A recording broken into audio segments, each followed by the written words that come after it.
శుక్లాంబరధరం విష్ణుం శశివర్ణం చతుర్భుజం ప్రసన్నవదనం ధ్యాయేత్ సర్వవిఘ్నోపశాంతయే. ఓం గం గణపతయే నమః. ఓం శ్రీమాత్రే నమః. ఓం శ్రీ గురుభ్యో నమః. ఓం శ్రీ మహాసరస్వత్యై నమో నమః. ఇప్పుడు మనం 1 మార్చ్ 2026 నుండి 31 మార్చ్ 2026 వరకు కూడా 12 రాసుల వారికి ఎలా ఉండబోతోందో ఇప్పుడు మనం తెలుసుకుందాం. దానికంటే ముందర ఏ రాశిలో ఏ గ్రహాలు ఉన్నాయో తెలుసుకుందామండి. 26th మార్చి నుండి శుక్రుడు వస్తున్నాడు. గురుడు మిథున రాశిలో ఉన్నాడు, వక్ర గతిలో ఉన్నాడు. కేతు సింహరాశిలో ఉన్నాడు. అలాగే రవి, బుధ, కుజ, శుక్ర, రాహువులు కుంభరాశిలో ఉన్నారు. అంతేకాకుండా శనీశ్వరుడు మీనరాశిలోను, శుక్రుడు 2వ తారీఖు నుండి 2 మార్చి నుండి శుక్రుడు ఉచ్చ స్థితిలో మీనరాశిలో ఉండబోతున్నాడు. బ్రహ్మాండం, ఎగ్జాల్టేషన్కి వచ్చేస్తున్నాడు. రవి 15వ తారీఖు నుంచి మనకి మీనరాశిలో వస్తున్నాడు. ఇప్పుడు వాళ్ళు ఇచ్చే ఫలితాలు ఒక్కొక్కటి తెలుసుకుందామండి.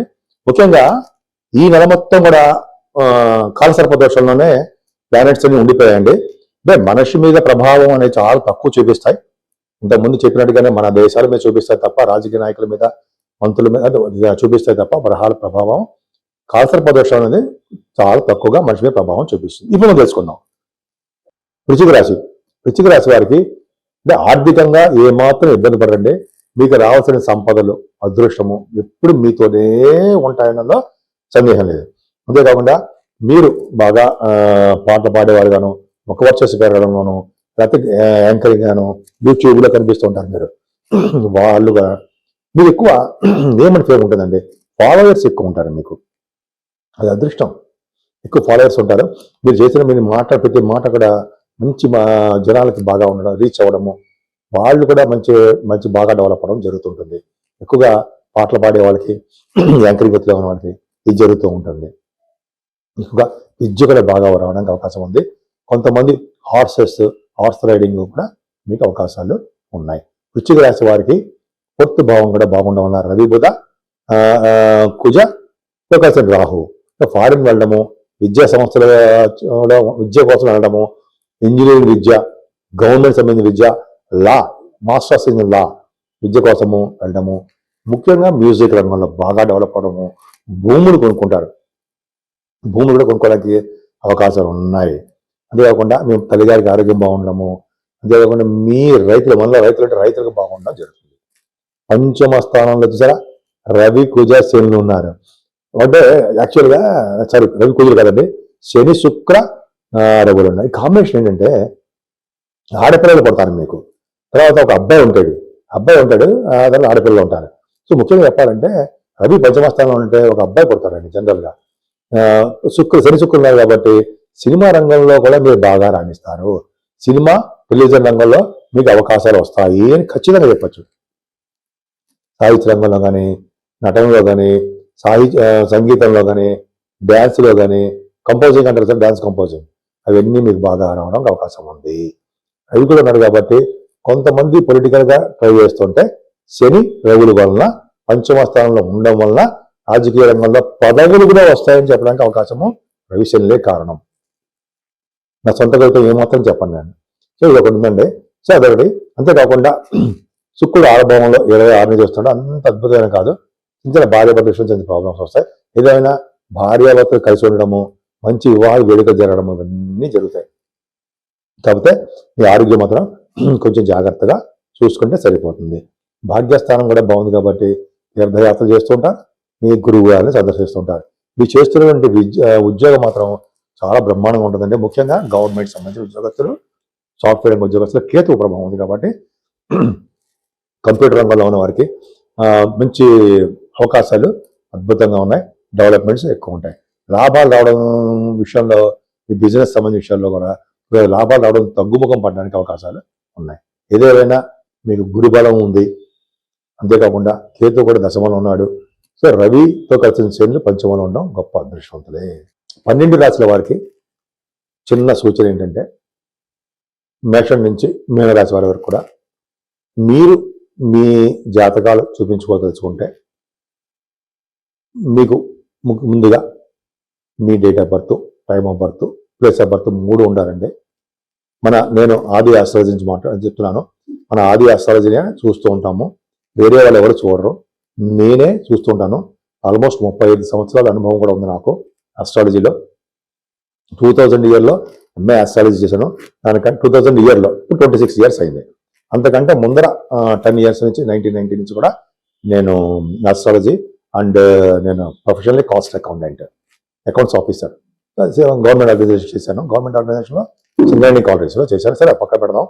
సో ఈ అంత అనుభవం ఉంది కాబట్టి కొద్ది గొప్ప చెప్పగలను అని నేను అనుకుంటాను. చెప్తాను కూడా, చెప్పిన కూడా చాలా జరిగాయి. మీకు విద్యలో కానీ, లేకపోతే వివాహం విషయంలో కానీ, చిల్డ్రన్ విషయంలో కానీ, లేకపోతే వివాహాలు అవ్వట్లేదని మ్యాచ్ మేకింగ్ కానీ, ఇవన్నీ ఉంటాయి కదా, అన్ని పర్ఫెక్ట్గా చూసి చెప్పగలను. నేను ఆ కాన్ఫిడెన్స్ నాకు ఉంది. అంతేకాకుండా వాస్తు సంబంధించిన విషయాల్లో కూడా మీకు ఏమాత్రం డౌట్ ఉన్నా నన్ను కన్సల్ట్ చేస్తే నేను చెప్తాను. లేకపోతే మీరు వాట్సాప్లో మెసేజ్ పెట్టండి. షూటింగ్లో ఉంటే మనం చెప్పలేకపోవచ్చు, తప్పకుండా మీకు చెప్తాను. అంతేకాకుండా 12 రాశుల వారికి పరిష్కార మార్గాలు చెప్తామండి. ఎందుకంటే 12 రాశుల వారికి కూడా అంత అద్భుతంగా ఉండదు. ఎందుకంటే కాలసర్పదోషంలో ప్లానెట్స్ అన్నీ ఉన్నాయి. అంటే మనకి నెగిటివ్ ఎనర్జీ వస్తుందా అంటే నెగిటివ్ తక్కువ ఉంటుంది. ఏదైనా మన జాగ్రత్త మనం చేసుకోవాలి. కాబట్టి రాహుకి మనం కాలసర్పదోషం ఉంది కాబట్టి రాహు నుంచి కేతు మధ్యలో గ్రహాలు ఉన్నాయి. అంటే సవ్యకాల సర్పదోషము అంటాం. మనం అంటే ప్రతి రాశి వారికి కూడా అవకాశం ఉంటే కాళహస్తి వెళ్ళి రాహు కేతులు పూజ చేయించుకోవడం కంపల్సరీ. మనం అక్కడ వెళ్ళాము, ఆన్లైన్ ద్వారా చేయించుకుంటాము. ఇంకా చేయలేము, మన ఇంట్లోనే మన ఊళ్ళోనే రాహుకు సంబంధించినటువంటి నవగ్రహాల్లో కేతుకు సంబంధించిన పూజలు చేయించుకోవడం. అది కూడా చేయలేకపోతే రాహుకు సంబంధించినటువంటి స్తోత్రాలు ఇంట్లో చదువుకోవడము, కేతు గణపతి ఆరాధన, సుబ్రహ్మణ్య ఆరాధన చేసుకోవడం వల్ల ఈ రాహు కేతు యొక్క ప్రభావం తగ్గుతుంది. అమ్మవారి పూజలు కూడా చేసుకోవడం వల్ల అదృష్టం బట్టి మనకి రాహు కేతు ప్రభావం తగ్గుతుంది. అంతేకాకుండా కనకదుర్గ అమ్మవారికి మనం పౌర్ణమి పూట కానీ అమావాస్య పూట కానీ హోమాలు చేస్తూ ఉంటారు. హోమాలు చేస్తే ముందర అంటే జస్ట్ అమ్మవారి హోమం చేసే ముందర నవగ్రహాలు కూడా మనం చేస్తూ ఉంటాం. సో నవగ్రహాలు చేయడం వల్ల ప్లస్ అమ్మవారికి హోమాలు చేయడం వల్ల చండీ హోమం ఈ 12 రాశుల వారికి నవగ్రహాల వల్ల వచ్చే దోషాలు చాలా మటుకు తగ్గుముఖం పడడానికి అవకాశాలు ఎక్కువ ఉన్నాయి. అంతేకాదండి, శనీశ్వరుడు కూడా మనం చెప్తూ ఉంటాం కదా, శనీశ్వరుడు దోషం కూడా చాలా ఉంటుంది. అష్టమ శని దోషము, అర్ధాష్టమ శని దోషము, ఏలినాటి శని ప్రభావం అంటూ ఉంటాం. సో ఈ మీకు రాశులు తెలుసు ఎవరెవరికి ఉన్నాయో. సో ఈ రాశుల వాళ్ళు కూడా శని దోషం తగ్గడానికి ఓం సం శనీశ్వరాయ నమః, ఓం సం శనీశ్వరాయ నమః, ఓం సం శనీశ్వరాయ నమః మంత్రం కానీ, లేదా మనం మందపల్లిలో పూజ చేయించుకోవడం కానీ, తిరునల్లారు వెళ్ళడం కానీ అవన్నీ మనం చేయలేము.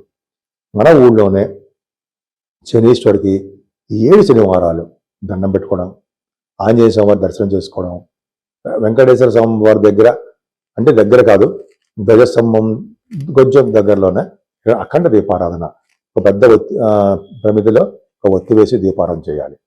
ఆ చేసిన పుణ్యం వెంకటేశ్వర స్వామి వారు శనీశ్వరుడికి ట్రాన్స్ఫర్ చేసి మనకు ప్రభావం తగ్గిస్తారని చదివాను ఎక్కడో. అది కరెక్ట్. తర్వాత శివాభిషేకాలు ఎప్పుడూ మర్చిపోకూడదు. శివుడికి అభిషేకం చేసుకోవడం వలన సర్వదోషాలు సర్వ పాపాలు హరిస్తాయని చెప్తూ ఉంటాం మనం. కాబట్టి రాహు వలన, కేతు వలన, అసలు 12 గ్రహాల వలన వచ్చే దోషాలు 12 రాశుల్లో 9 గ్రహాల వల్ల వచ్చే దోషాలు కూడా ఒక్క శివుడు అభిషేకం చేయడం వలన, శివుడికి మారేడుదలం సమర్పించడం వలన, అలాగే పార్వతీ అమ్మవారిని పూజించడం వల్ల కూడా దోషాలన్నీ పరిహారం అవుతాయి అంటే సందేహం లేదు.